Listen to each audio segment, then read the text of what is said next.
وہ ہمارے ایک دانش والے ہیں، تو انہوں نے مضمون لکھا، کئی باتیں بڑی پسند آتی ہیں۔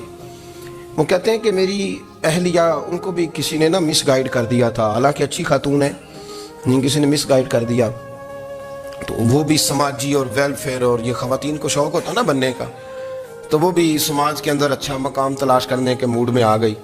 تو کہیں ایک دن جانا تھا تو بڑی بن سنور کے میرے ساتھ وہ گاڑی میں بیٹھ گئی۔ تو میں گاڑی میں، عورتوں کو یہ بھی مسئلہ ہوتا ہے نا کہ ہماری تعریف کرو، تو کئی دفعہ بعد مردوں بیچاروں کو جھوٹ بولنا پڑتا ہے، تو زبردستی کراتی ہے نا جی۔ تو اس میں گنجائش بھی دی ہے شریعت نے گنجائش دی ہے کہ کبھی بیوی کو راضی کرنے کے لیے خلاف واقعہ بات کرنی پڑے تو کر لینی چاہیے، تو وہ کراتی بھی ہیں۔ 3 موقع پر خلاف واقعہ بات کرنے کی اجازت ہے، یعنی واقعے کے خلاف بھی آپ بات کر سکتے ہیں۔ جنگ کے موقع پر 2 لوگوں کو صلح کرانے کے لیے اور بیوی کو راضی کرنے کے لیے کر لیں کوئی ایسی بات، بے شک اپنی طبیعت پہ جبر کر کے کر لیں، گنجائش ہے، اجازت ہے۔ تو وہ کہتے ہیں جب وہ گاڑی میں میرے ساتھ بیٹھی بن سنور کے، تو وہ تقاضا کرنے لگی کہ میں نے بڑے اچھے کپڑے پہنے ہیں پر آپ نے توجہ نہیں کرائی۔ وہ سیاںا بندہ تھا، وہ چاہ رہا تھا کہ میری خاتون سمجھ جائے۔ وہ کہتے ہیں مجھے پتا تھا کہ بیچاری مس گائیڈ ہو گئی ہے، دل کی بڑی اچھی ہے، سیاਣੀ ہے، لیکن اس کو کچھ خواتین نے، کچھ لوگوں نے مل کے اس کو ذہن غلط کر دیا ہے کہ سماج میں نکلو، باہر جاؤ، کام کرو، فلاں کرو، اپنی مرضی سے جیو۔ تو میرے ساتھ گاڑی میں بیٹھی کہیں جانے کے لیے، تو مجھ سے کہنے لگی کہ آپ نے میری طرف توجہ ہی نہیں کی، آپ نے کوئی ذکر ہی نہیں کیا کہ میں کیسی لگ رہی ہوں۔ تو وہ کہتے ہیں میں نے اسے کہا کہ اگر تو ناراض نہ ہو تو پھر میں صحیح والی تعریف کر دوں۔ تو اس نے کہا کہ آپ کر دیں۔ تو کہتے ہیں میں نے درد سے اور خلوص سے اپنی بیوی سے کہا، خلوص کے ساتھ میں نے کہا میں تو روز گھر ہوتا ہوں، روز شام کو گھر ہوتا ہوں، اگر تو میرے لیے تیار ہوتی تو میں تیری تعریف کرتا، لیکن آج تو باہر جانے کے لیے تیار ہوئی ہے، تو پھر ان سے تعریف کی امید رکھ جن کے لیے تو نے تیاری کی ہے۔ میرے لیے تیاری کرتی تو میں تو ہر شام تیرے پاس ہوتا ہوں۔ کہتے ہیں میرے لفظوں میں درد تھا تو وہ بھی رو پڑی۔ وہ کہنے لگی آپ گاڑی روک دیں، مجھے باہر جا کے کسی کو راضی نہیں کرنا، میں نے اسے راضی کرنا ہے جس کو رب کریم نے میرا شوہر بنایا اور میرے لیے منتخب کیا ہے، میرے ماں باپ کو۔ میں واپس لوٹتی ہوں۔ یہ ایک پہلو ہے سلگتا ہوا، اس کو سمجھا جائے۔ عورت کو ویسے بھی قابو کرنا بڑا آسان ہوتا ہے۔ اعلیٰ حضرت بریلوی رحمۃ اللہ علیہ فرماتے ہیں بیٹیاں نازک شیشیاں ہوتی ہیں، ان کو تو ذرا سی چوٹ لگے تو ٹوٹ جاتی ہیں۔ دیکھیں کتنا بڑا جملہ کہا بریلی کے امام، وہ نازک شیشیاں ہیں، ذرا کوئی آدمی گمراہ کرتا ہے، ذرا خراب کرتا ہے۔ اب دیکھیں نا، یہ جو بچیوں کو بچے مس گائیڈ کرتے ہیں، انہیں بڑے بڑے خواب دکھاتے ہیں، وہ بیچاری ماں باپ کو چھوڑ کے، بہن بھائی کو چھوڑ کے اس کے ساتھ شادی کرتی ہے، پھر جو اس کا بعد میں اشر ہوتا ہے، آپ ادلیاں نو سردار پہن تکے تے شرما والیاں نو جھوٹے ڈولیاں دے۔ پھر وہ بیچاری ماں باپ رکھتے نہیں، وہ ظلم کرتا ہے، تو کتنی بڑی تکلیف میں وہ بچی آ جاتی۔ نازک شیشی ہوتی ہے نا تو ٹوٹ جاتی۔ یہی حال اب جدید خواتین اور یہ جو کچھ اینکر پرسن ہیں، یہ اصل میں نا یہ آپ کو سیاست سکھاتے ہیں، لیکن یہ مادر پیدر آزاد لوگ ہیں، بالکل آزاد۔ یہ تو علماء شعور نہ کریں، بات نہ کریں، گفتگو نہ کریں، مشائخ بات نہ کریں، اور یہ جو کچھ سنجیدہ اور دینی طبقہ ہے یہ کچھ شور نہ کرے، یہ تو روڈوں پہ ننگے ہو کے آ جائیں معاذ اللہ۔ خوفناک نظریہ رکھتے ہیں یہ لوگ۔ عورت کو کہتے ہیں تیرے حقوق ہم تجھے لے کے دیں گے، مثلاً وہ کون سا حق ہے جو تم نے لے کے دینا ہے؟ میرے نبی کریم صلی اللہ علیہ وسلم اس کو بیٹی بھی بنایا ہے، اس کو بہن بھی بنایا ہے، اس کو ماں بھی بنایا ہے، اسے بیوی کا عالی شان رتبہ بھی عطا فرمایا ہے۔ اور چونکہ بیٹی کا بھی حق بڑا بیان کیا جاتا ہے، بہن کا بھی، ماں کا بھی، اور بیوی کے معاملے میں لوگ سمجھتے ہیں کہ زیادہ بات نہیں کرنی چاہیے، شاید مسئلہ خراب ہو جائے۔ حالانکہ نبی پاک صلی اللہ تعالیٰ علیہ وسلم نے بیوی کے بارے میں پتہ کیا فرمایا؟ فرمایا جب تم نکاح کر لیتے ہو تو اپنا ایمان محفوظ کر لیتے ہو۔ اب میں اس کی شرح نہیں کرتا، آپ خود کر لیجئے گا کہ وہ ایک ایسی شخصیت ہوتی ہے کہ جس کی موجودگی میں آپ کا ایمان محفوظ ہے۔ اب میں نہیں سمجھتا کہ اس سے بڑی بات کوئی اور ہو سکتی ہے، جس کی موجودگی میں آپ کا ایمان، اور بھائی یہ حدیث پاک عرض کر رہا ہوں، نکاح جب کوئی کر لے تو اس نے اپنا ایمان مکمل کر لیا۔ اس کا معنی یہ ہوا کہ آپ کا ایمان محفوظ ہے اس کی موجودگی میں، تو اس سے زیادہ بھی، یعنی ایمان سب سے قیمتی چیز ہے نا، تو اس کے محفوظ ہونے کی وجہ حضور نے نکاح بیان کر دی۔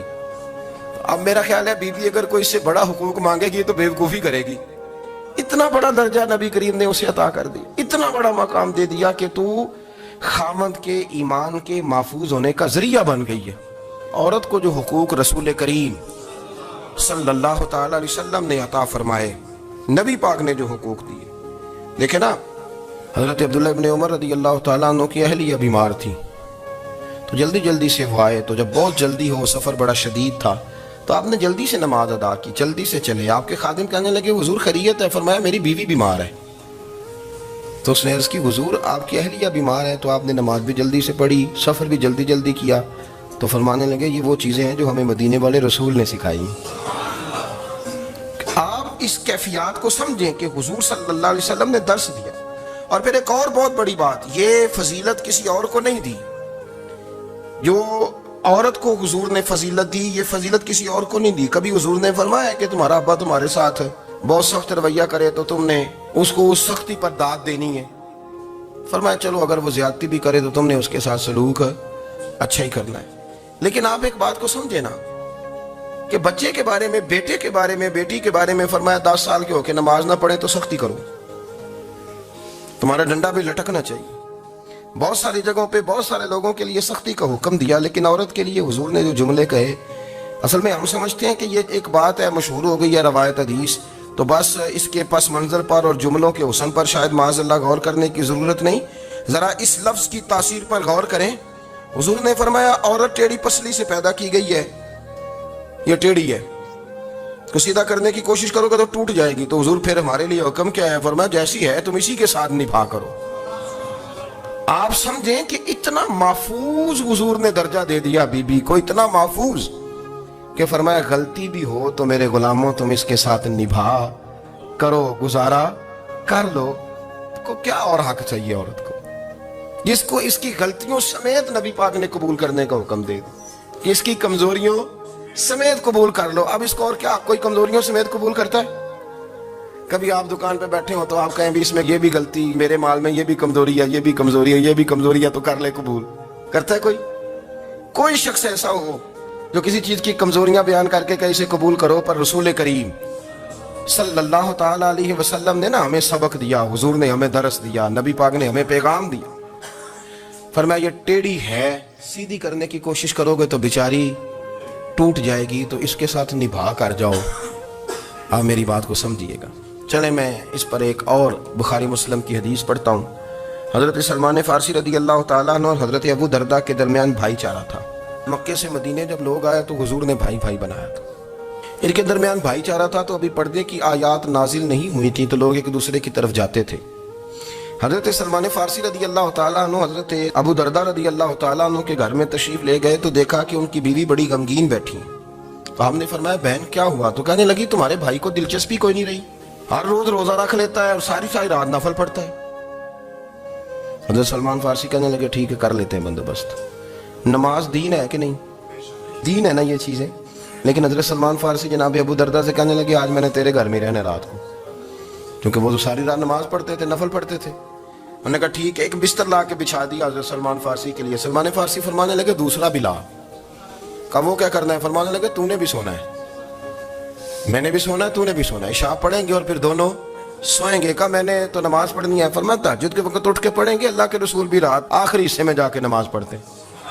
ادھر ساتھ سلا لیا، وہ تھوڑی کو دیر سوئے، اب عادت تھی ساری رات اٹھنے کی، ذرا اٹھنے لگے بستر سے تو حضرت سلمان فارسی فرمایا چپ کر کے سو جا، وہ بڑی رات پڑی ہوئی، چپ کر کے سو جا۔ وہ لیٹ گئے، پھر اٹھنے لگے تو فرمایا سو جا چپ کر کے، بڑا ٹائم ہے۔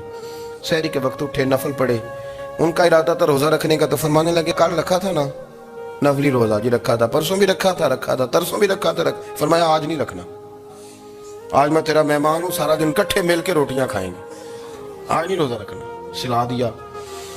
اب حضرت ابو درداء رضی اللہ تعالیٰ عنہ کہہ تو کچھ نہ سکے، پر کہنے لگے سلمان تم پتہ تم کیا کر رہے ہو؟ نہ تم نے مجھے رات اٹھ کے زیادہ نفل پڑھنے دیے، سویرے روزہ نہیں رکھنے دیا۔ تو حضرت سلمان فارسی کہنے لگے کوئی لمبی بات تو نہیں نا، چلتے ہیں نا ابھی فجر میں مسجد نبی میں، تو نبی پاک کو بتاتے ہیں سرکار دو عالم علیہ السلام کی خدمت میں تو اپنی بات کرنا میں اپنی کروں گا، حضور نتیجے کا اعلان فرما دیں گے، بات طے ہو جائے گی۔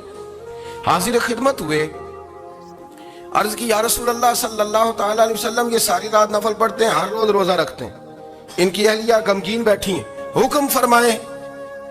تو نبی پاک صلی اللہ علیہ وسلم نے فرمایا پھر ہوا کیا؟ یا رسول اللہ میں نے رات سلایا ہے، سحری میں اٹھایا ہے، سویرے روزہ نہیں رکھنے دیا۔ نبی پاک نے فرمایا سلمان فارسی نے ٹھیک کیا، سلمان فارسی نے ٹھیک کیا. پھر حضور نے فرمایا, نبی کریم نے فرمایا, ابو درداء تیرے اوپر اگر اللہ کا حق ہے, اس کے رسول کا حق ہے, دین کا حق ہے, تو فرمایا تیری آنکھ کا بھی تیرے اوپر حق ہے, تیرے وجود کا بھی تیرے اوپر حق ہے. یہ حضور نے فرمایا. تیرے بچوں کا بھی تیرے اوپر حق ہے, تیری بیوی کا بھی تیرے اوپر حق. اس حق کو بھی سمجھے. حقوق اللہ بھی ہیں, پر تیری آنکھ کا بھی تیرے اوپر.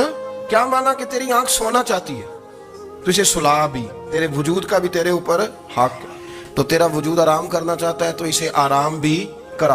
اور پھر وہاں نبی پاک صلی اللہ علیہ وسلم نے فرمایا, میں تم سب سننا یہ لفظ حدیث کے, حضور نے اسی موقع پر فرمایا, میں تم سب سے زیادہ اپنے رب کو جانتا ہوں اور میں تم سب سے بڑھ کر اپنے رب سے ڈرتا ہوں.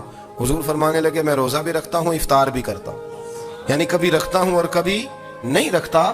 فرمایا میں نفل بھی پڑھتا ہوں اور اپنی بیویوں کو وقت بھی دیتا ہوں. سرکار مسجد میں بھی آتے تھے, نواسوں کے ساتھ کھیلا بھی کرتے, ان کے ساتھ پیار بھی کرتے. تو اتنے بڑے حقوق حضور نے بیان فرمائے عورتوں کے کہ تمہاری بیوی کا بھی تمہارے اوپر. لو ایک حدیث بخاری کی اور یہاں بیان کر دیتا ہوں. ایک شخص نے آ کے عرض کی, یا رسول اللہ صلی اللہ تعالی علیہ وسلم, جہاد کے لیے تیاری ہو گئی ہے, صفیں بن رہی ہیں, مجاہدین کی تیاری ہے, تو میرا بھی نام لکھ دیا گیا ہے مجاہدوں کی لسٹ میں, لیکن یا رسول اللہ صلی اللہ تعالی علیہ وسلم, میری بیوی نے حج کی تیاری کر لی ہے اور میرے دوستوں نے, صحابہ نے میرا نام مجاہدین کی لسٹ میں لکھ دیا, تو میرے لیے کیا حکم ہے؟ یہ بخاری مسلم ہے. تو نبی پاک صلی اللہ تعالی علیہ وسلم نے فرمایا, جہاد پہ کوئی اور چلا جائے گا تو بیوی کے ساتھ حج کرنے جا, اسے محرم کی ضرورت ہے, وہ تیرے بغیر کیسے جائے گی؟ مجاہدین کو تو اور مجاہد مل جائے گا, پر تو اپنی بیوی کے ساتھ جانا. تو نبی پاک صلی اللہ علیہ وسلم نے مرد کو محافظ بنایا ہے, عورت کو مرد کا قیدی نہیں بنایا, بلکہ عورت کو حفاظت عطا کی اور مرد کو اس کا محافظ بنایا. اب بچیاں آزاد ہونا چاہتی ہیں, اور آزادی بھی وہ والی کہ جو بنیادی طور پر آزادی نہیں, فحاشی ہے. میں نے بہت پہلے کہا ہے کہ اسلام بیٹیوں کو قیمتی سمجھتا ہے. جس بندے کے پاس 20 تولے سونا ہو وہ چوک میں لے کے نہیں آتا, وہ قیمتی چیز ہے, اس نے چھپا کے رکھی ہوتی ہے. تو جو نبی پاک صلی اللہ علیہ وسلم کا کلمہ پڑھنے والے بیویاں, اسلام انہیں قیمتی سمجھتا ہے.